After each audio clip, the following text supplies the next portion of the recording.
Heavenly Father, as your word is read again and proclaimed, may we hear what is truly relevant in our lives today and beyond. May we grow closer to you through your word and through our hearing, listening, and reading. In Jesus' name we pray. Amen. I put in the bulletin a snippet from the poem Bells, The Bells by Edgar Allan Poe.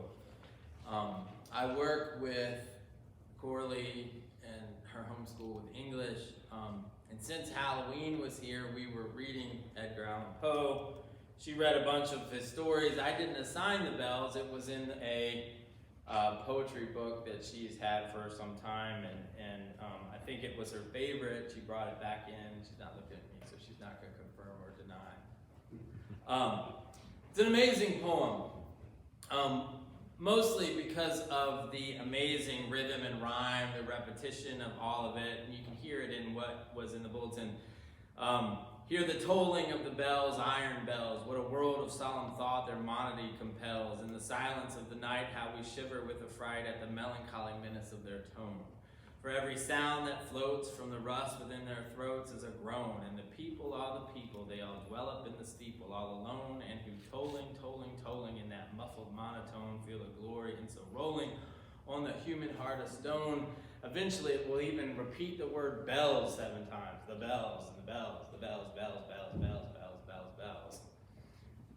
You can hear the rhythm, the way that he controls how words are read.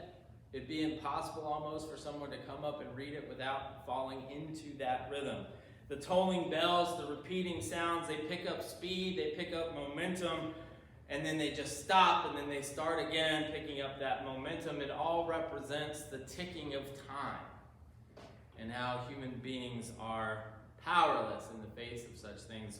It has 4 stanzas. The first stanzas talk about Christmas bells and the joy that it brings. And then there are wedding bells and the joy that they bring. But then it all shifts to alarm bells that wake you up from your slumber. And then the death toll bells that ring at our funerals. So in a sense, they mark the passage of time. They show how bells are on each side of our happiness, but also our sense of doom. Also this week, Deanna was talking to me about a Christmas bell piece that she wanted the bell choir to do. The first one that she had me print was Ding Dong Merrily on High. And so the bells in heaven are ringing, that song talks about, and the bells. Maybe I had bells on my mind. One of my favorite bells quotation comes from John Donne in his Meditation 17. It also finds its way to the title of Ernest Hemingway's Spanish Civil War novel, For Whom the Bell Tolls.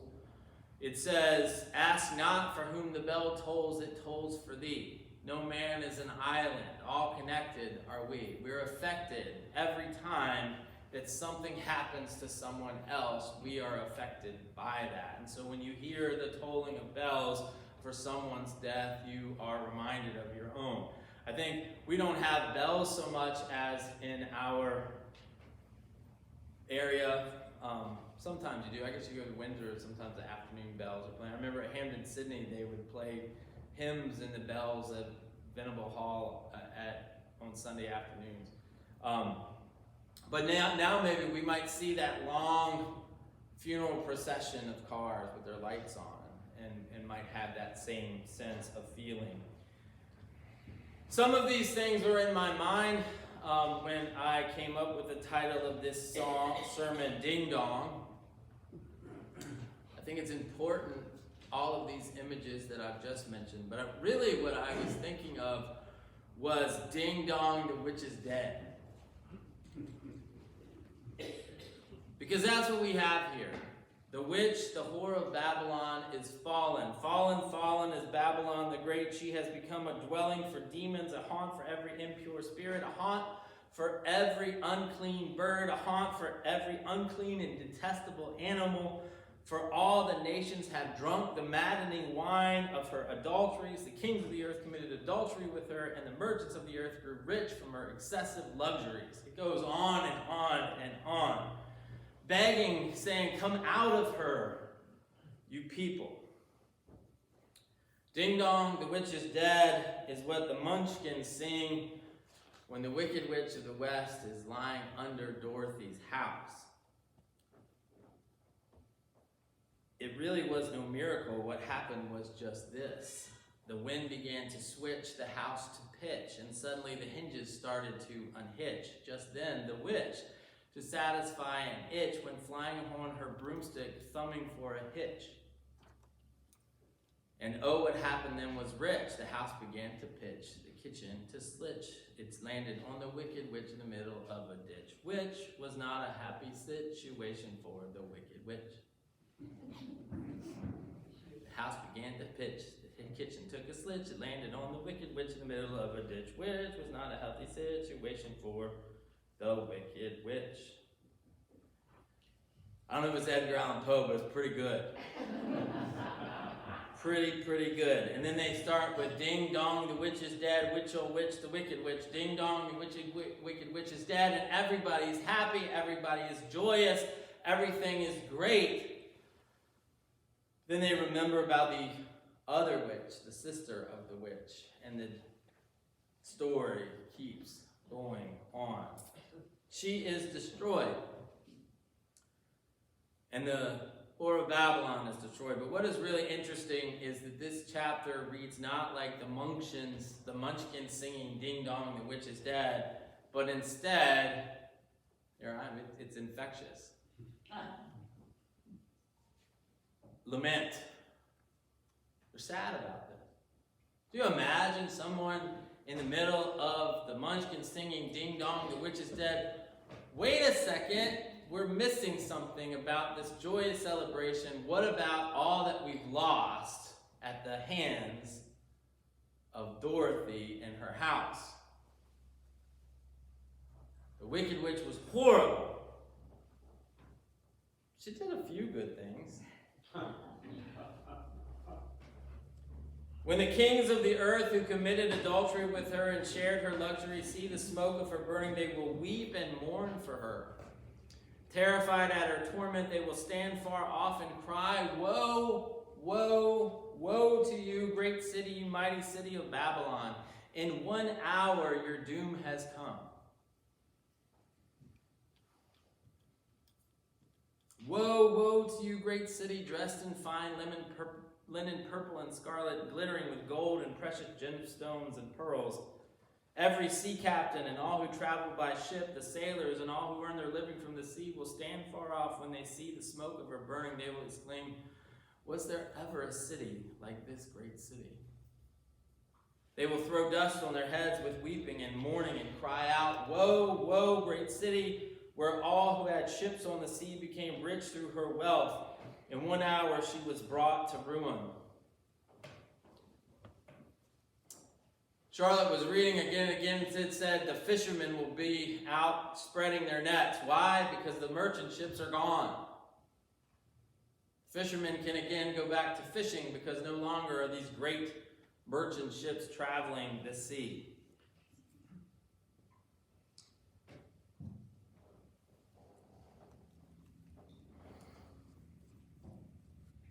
What is this woman that has been thrown down? And what does she represent? Obviously, there is wealth and opulence. There was something that she offered to many people. But of course, it was a double-edged sword. The wealth of some was trodden on the victim oppression of others. There was a smiling face and a tempting offer, but death loomed behind. There's one detail that shines out from this that it shows exactly who John and Jesus are claiming this woman to be, and that is that this woman is Rome herself. At one point, it says that she resides on 7 hills. That's Rome. There's not anyone reading this at the time that would not associate that with Rome. The legend of Rome being founded by Romulus and Remus on 7 hills was known throughout the world. Do you think that people living in these 7 churches and beyond will lament the falling of Rome? I'll tell you, when Rome does fall in 436, is it? People lament the fall of Rome at that point. Rome brings with it tyranny, yes, but wealth. If you go along to get along with the Romans, if you serve the Romans, you get wealth for that. You get rich for that. We heard that exact claim when John talks about the church at Laodicea, how they have grown very wealthy, at the same time growing lukewarm. Don't you think that they will miss those people in Laodicea? Don't you think they're going to miss Rome when she falls? The vacuum of power that will exist, and the question of who will fill that vacuum. Or will chaos loom? Because chaos is bad for business. Chaos changes the status quo, and status quo changes are bad for business. Who will miss the fall of Rome? I don't know if you've seen the Monty Python movie Life of Brian. It depicts Roman times, and there's a gladiator match going on in this Judean People's Front, which is a political group against the Romans, is talking about the Rome, and they say, well, what did the Romans ever do for us? And then somebody pipes up and says, well, there was the aqueduct. And then somebody else pipes up, well, and the sanitation. Somebody else goes, and the roads. The roads were good. And the irrigation. Oh, what about the medicine? Oh, the education and the wine. Obviously, the wine is important. And public baths. And it's safe to walk the streets at night. And they certainly know how to keep order, those Romans. Fresh water system, public health. Apart from all of that, what did the Romans ever give us?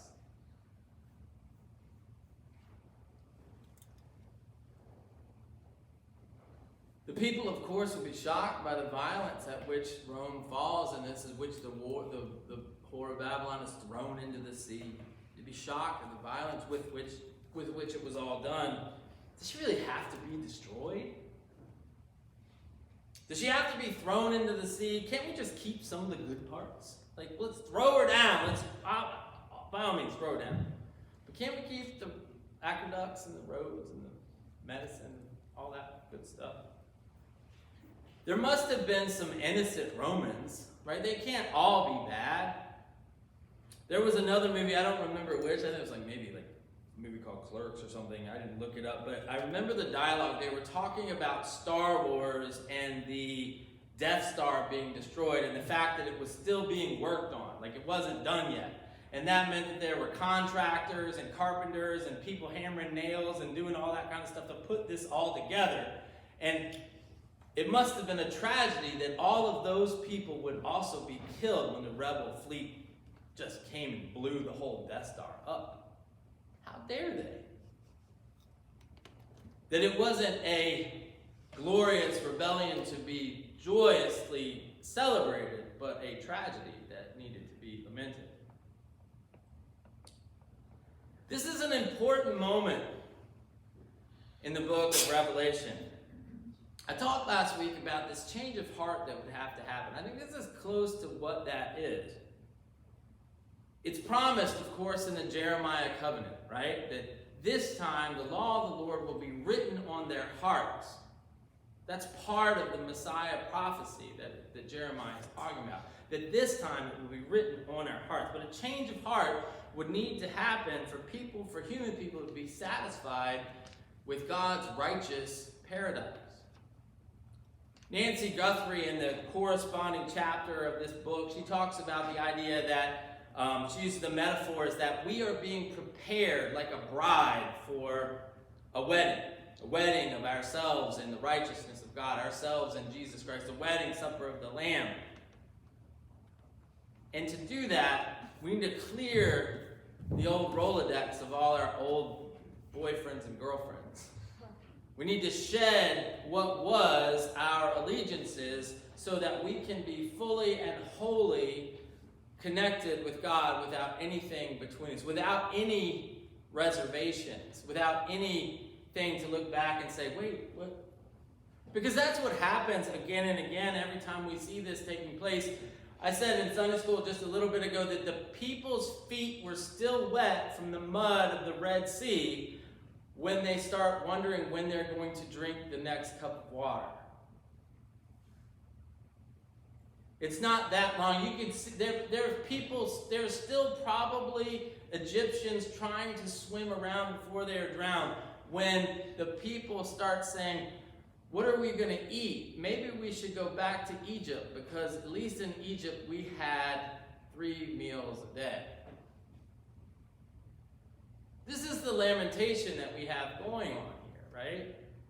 What is it that we will miss when God's righteousness comes sweeping in? Of course, this marriage imagery of God and the Israelites is all through the Old Testament, and every time it seems that the Israelites go astray. Go astray. One thing after another.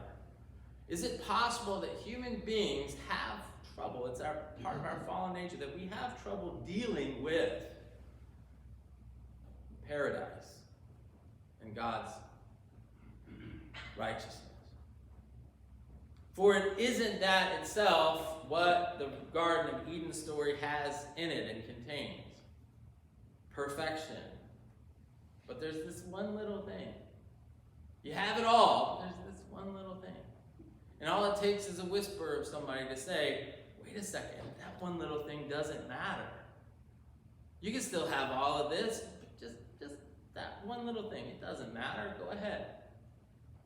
You look at that one little thing, it's just fruit. It looks pleasant to the eye. It looks like it would taste good. And wouldn't it be nice to know the difference between good and evil? That's exactly what goes through Eve's head when she takes the bite. We all do that. We all have that story within us to say, well, maybe this doesn't matter this time. Maybe it doesn't matter.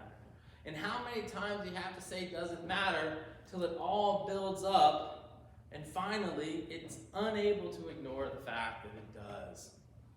It does matter.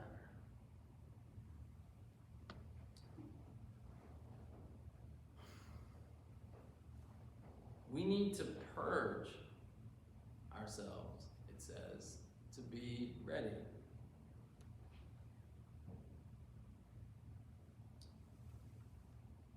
The question is, can we? Right? We had that question in Sunday school. Well, can we do that? Can we purge ourselves? Or does it need to be more than us? Does it need to be an act of God? And if it needs to be an act of God, we should remain humble in the face of such things.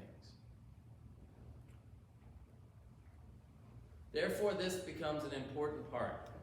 What is it that you personally would lament about God's righteousness flowing like waters? What would you want to hold on to? What in this world has got you grabbed? The music of harpers and musicians, pipers and trumpeters will never be heard in you again. That's what it says about Rome. That music was pretty good. That harpist, man, she really tugged at my heartstrings and my emotions every time I heard her play. Would I lament never hearing that again? No worker of any trade will ever be found in you again. Man, workers. Surely they were virtuous. In the face of all. No millstone will be heard, no grinding of grain into food. The light of a lamp will never shine in you. Does that mean it will just be darkness? The voice of bridegroom and bride will never be heard in you. How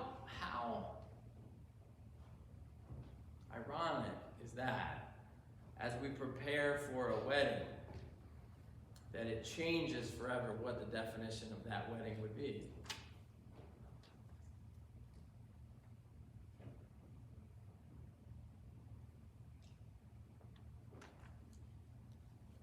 The word that makes me feel the most humble about this is the word they. They will lament. They will have a problem. They will do this. It's hard for me not to change that to we. Because there are aspects of this that I myself certainly will have trouble with when God's righteousness pours down. And I pray in all humility that God would change my heart, because I know I can't change it myself.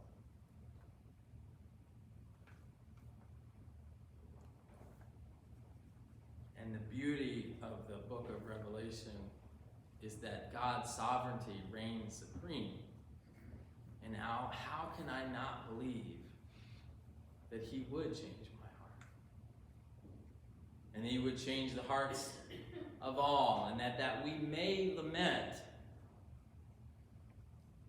we will each come to see the glory of his righteousness and be at peace with that. To be at peace with that. To be amongst the creatures singing, Alleluia, this has happened. Not, oh, woe, but hallelujah. God's power is great.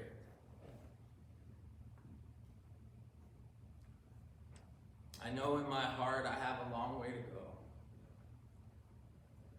But the same faith that tells me that the future is not something I have to be afraid of because God is in control, allows my heart to be at peace too, knowing that that is in the same hands and that those are not my own. We are going to come to the table. And we come to the table not because we have figured this out, but because God is working in us to do that very thing. And beyond even that, beyond even just the figuring it out, but to the living and embodying of it, so that we, with all of the multitudes that transcends language and nation, will be able to stand or kneel in the face of God's presence and give thanks and praise.